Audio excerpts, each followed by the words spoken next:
I lost my job during the dot-com bust. The investors who were supporting the company I work for pulled out their funding, and we closed the doors forever within a few weeks. But to tell you the truth, that wasn't the scariest career moment I've had. At the time, I didn't have kids or a mortgage, and I wasn't that worried that Jenny and I weren't going to make it. The scariest career transition was probably during the last recession. That's where it is, last recession. Every day at my office, they laid off more people. You never knew if today was going to be the moment you walked in and got the axe. Some days it would be random. 3 people from 3 different floors would be laid off. On other days, they just eliminate an entire row in an Excel spreadsheet.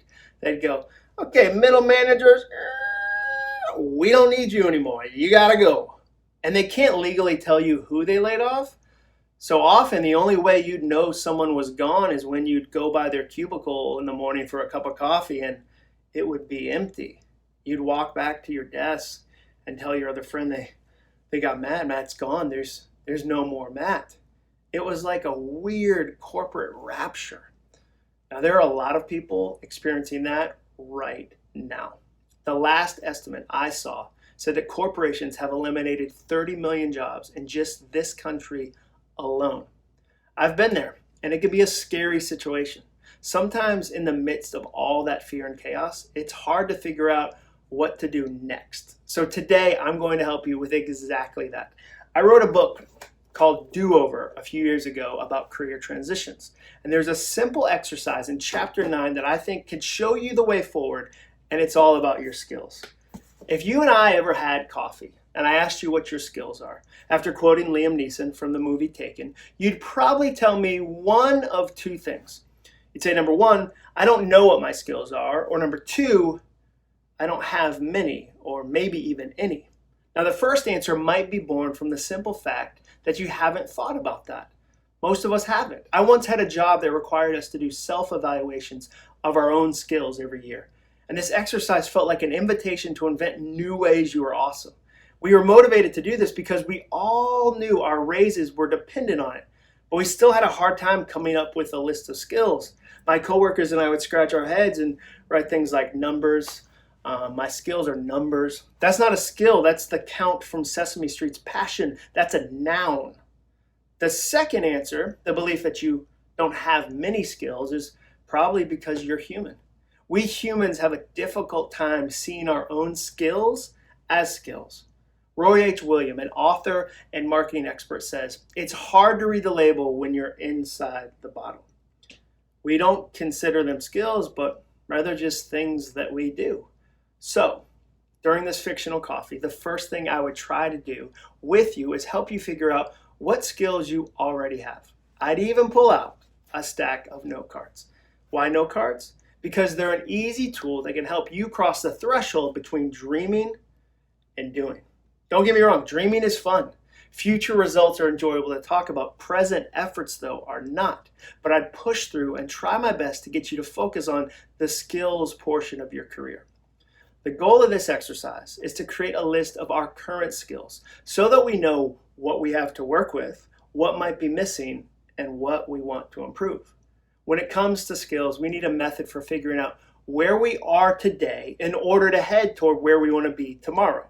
Now, there are only 2 steps in this exercise. Number 1, write down ideas. Number 2, look for patterns. For my high detail friends, this is like some sort of dream come true, right? You probably already have a note card drawer sorted by color and size. For my low detail friends, don't worry, you're amongst company.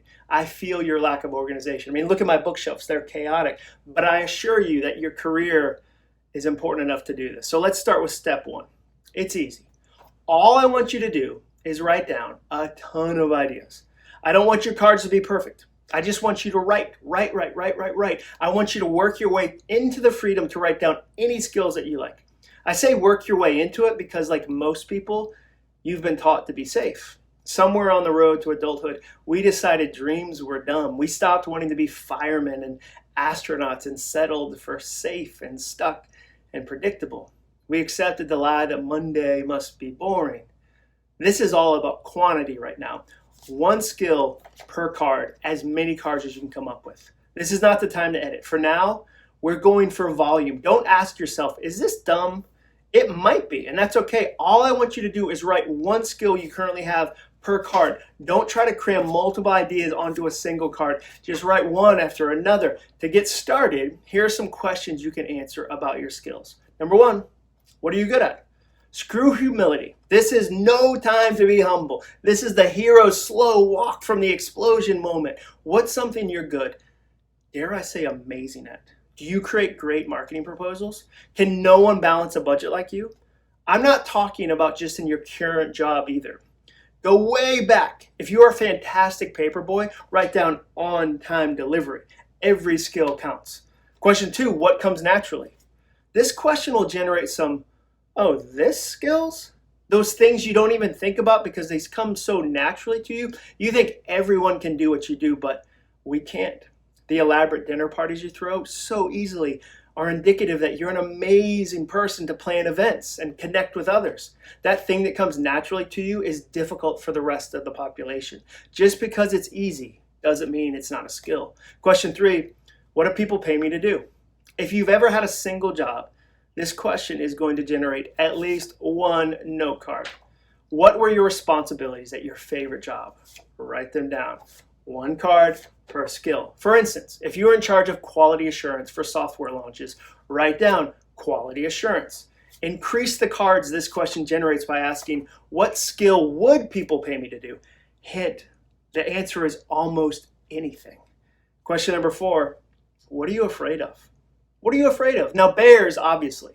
But besides those furred denizens of death, there are plenty of important skills hidden inside, and unside's not even a word. In our fears, there's skills. Why? Because great passions always come with great fears. You've known you were supposed to do something for years, but you've been avoiding it because you're afraid to do it. Write that down. For example, I would list writing as one of my fears. Isn't that stupid to be afraid to do the thing I feel most called to do? It is. But no one ever accused fear of being smart. This one might feel counterintuitive because we're often told to answer the question, what do I love doing when it comes to figuring out our dreams and skills? I think that's an important question. I do. And it's one you could certainly ask with this exercise. But I've also learned that we can be afraid of the things that really matter to us. So be honest with yourself. Do you really dread public speaking? Or are you afraid of it because you're worried you might not be good at it and it's something you secretly want to do? Question five, if you wrote an ebook, what would the topic be? What would the topic be? Let's say times are tough, bills are due, Ma and Pa are about to lose the beet farm. The only way to save the situation is to write a 20-page ebook that teaches eager shoppers to do something you're good at. Are you renowned for your ability to pack 10 days of clothes into a small carry-on for business trips? Have people marveled in the past at your skills in creating marketing strategies for book launches? Have you figured out a unique way to fit a fully functional wood shop in your garage, but always thought of it as a silly hobby? If you had to create an ebook today, what would the topic be? If you had to write a series of 3, what would be in your trilogy? That's step 1. All you do is write down some ideas, write them down. Step 2, look for patterns. Now that you've got a few skills labeled, you'll start to notice something. Some of the ideas are related. They might not say the same thing, the words might be different, but they are at least cousins in the family tree of creativity. As you start to see some that are similar, begin grouping them together. Cluster them in a way that you can still see the nugget of each idea at a glance. If you create a vertical stack that covers them all up, you won't be able to really see what's underneath them. I want you to spread them all out. I don't want you to miss anything that's important. Group them in a way that works best for you. Maybe you want to group yours by skills I love doing, or skills I get paid the most for, or skills I want to improve, or skills I haven't used in a long time. Don't worry if you don't come right out of the gate with some patterns that are really interesting. If this is your first go-round with an activity like this, you shouldn't be great at it yet. Try tweaking the exercise to make it work the best possible way for you. Please don't get stuck using a tool that is designed to help you get unstuck. This shouldn't be a perfect process. In fact, I hope it's not. You should only spend a few minutes when you initially do this and then walk away. Building your career is a lifelong process. You've got plenty of time. Put your cards in a spot where you'll see them during your average day. I want you to bump into them as you walk to the kitchen or the garage. Some, maybe most ideas are elusive. They don't walk into our heads and announce themselves. We have to capture them on the sides of our lives. And often they won't come out until they're positive we aren't trying to find them. They're tricky that way. Don't believe me? Okay, fine. How come your best ideas come in the shower?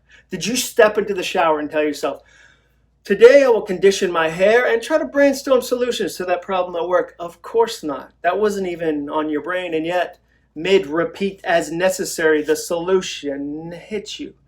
Now, I don't think you should bring waterproof note cards into your shower. That's a little weird. But you could keep a stack of regular cards around. Fear would love to have the added inconvenience of you needing to search for a card as a way to prevent an idea. If you have to look for it, you might never find the idea. So keep them in a few locations and keep some in your pocket. It might feel a little strange, but anyone who judges you for writing down an idea and trying to be smarter about idea capture is a jerk. Now, you could always do this on an app on your phone, but there's still something powerful about physically writing down an idea.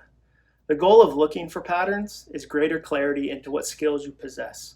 If you have 10 skills written down, for instance, and 9 of them fall into the category skills I don't use at my current job, we need to fix that. We need to find a new job that uses more of your skills, brings more of your skills to your current job, or learn the skills your job actually requires. We'd have 3 paths we could take. If you ended up with 2 note cards and a pattern of, I have no skills and I hate you, John Acuff, it might be time to phone a friend. Grab coffee with someone and ask them flat out, what do you think my skills are? If they're like my friends, their first temptation will be to say something about your ability to pay the bills, but immediately after they go to the extreme and write a mic like a vandal, they'll surprise you with skills you forgot to write down. This conversation will definitely help you, but it'll also be excruciating. It will. It'll feel like you're asking a friend to list all of the ways that you're awesome. Even if you set it up the right way and ask for a tangible skill and not a flowery compliment, you're still going to squirm while they respond. Suck it up. You're good at something. To pretend otherwise is a waste of time. The point of the note card exercise is to generate 2 different things. Number 1, hope. Number 2, awareness. The first step is simple. Launching a career do-over takes a tremendous amount of hope. At the start of a journey like this, it's very easy to get discouraged and think, you know what, I currently don't possess many career skills. Hopefully seeing them on a handful of note cards, though, for the first time has encouraged you that just like with your relationships, you're better off than you think. You know more people than you think. The second goal, awareness, helps you see new skills you might want to acquire. Whether you want to get better at your current job or find a new one, chances are you will need new skills. Seeing what skills you currently have on note cards often helps increase the awareness of what's missing, those new skills you might need for a new job, or it helps you break through a career ceiling. This video is already longer than I expected, but if you want more information and more activities that'll help you land a new job, check out Do-Over. It's about $12 on Amazon right now, and I promise you your career is worth it. There's a link in the description. Thanks for watching this video. I usually say, hey, hit the bell, click like, subscribe to my channel, but there's something more important I want you to do with this one. Would you please send this video to a friend or a family member who's going through a job transition? I know how tough those can be, and I want to do everything I can to encourage other people. Thanks for watching this. I'll keep making these videos if you keep watching them.